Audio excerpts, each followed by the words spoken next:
ചില ആൾക്കാർക്കുണ്ടല്ലോ ചിലപ്പോൾ പേര് തെറ്റി വിളിക്കും നിങ്ങളെ. അത് ചിലപ്പോൾ നമുക്ക് ഇഷ്ടമുള്ള ആൾക്കാരുടെ പേരായിരിക്കും.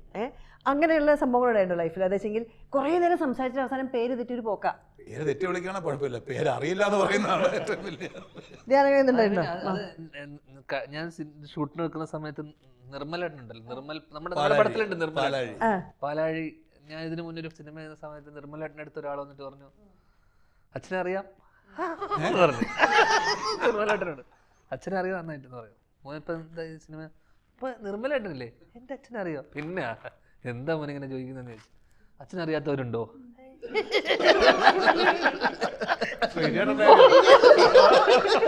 ഞങ്ങളൊരു സബ്ജക്റ്റ് പ്ലാൻ ചെയ്യുന്നുണ്ട്, അത് മോനെ വെച്ച് ചെയ്താലോന്ന് ആലോചിക്കുന്നത്. ഓ കേക്കാം. മോനിപ്പോ ഇത് കഴിഞ്ഞിട്ട് ഇതിൽ ആരൊക്കെ ഉണ്ട്? ഇതില് നിർമ്മൽ പാലാഴി. ഈ സിനിമയിൽ ആരൊക്കെ ഉണ്ടെന്ന് ചോദിച്ചപ്പോ പുള്ളിയുടെ പേര് പറയാം. ഇതില് നിർമ്മൽ പാലാഴി, ബാക്കി പറയാ ഒരുപാട് നടന്മാരൊക്കെ ഉണ്ട്. ഓക്കെ ഓക്കെ, എന്തായാലും ഞങ്ങൾ സബ്ജക്റ്റുമായിട്ട് വരുന്നുണ്ടെന്ന് പറഞ്ഞു. എന്നിട്ട് പുള്ളി പോകുന്ന സമയത്ത് ചേട്ടാ നിർമ്മലേട്ടൻ വിളിച്ചിട്ട് പറഞ്ഞു, ചേട്ടൻ ധ്യാനം വെച്ചിട്ടില്ലേ പടഞ്ഞ്? എന്താ മിനിമം ധ്യാനം ആരാന്നെങ്കിലും അറിഞ്ഞിരിക്കുന്ന നല്ലതാണ്.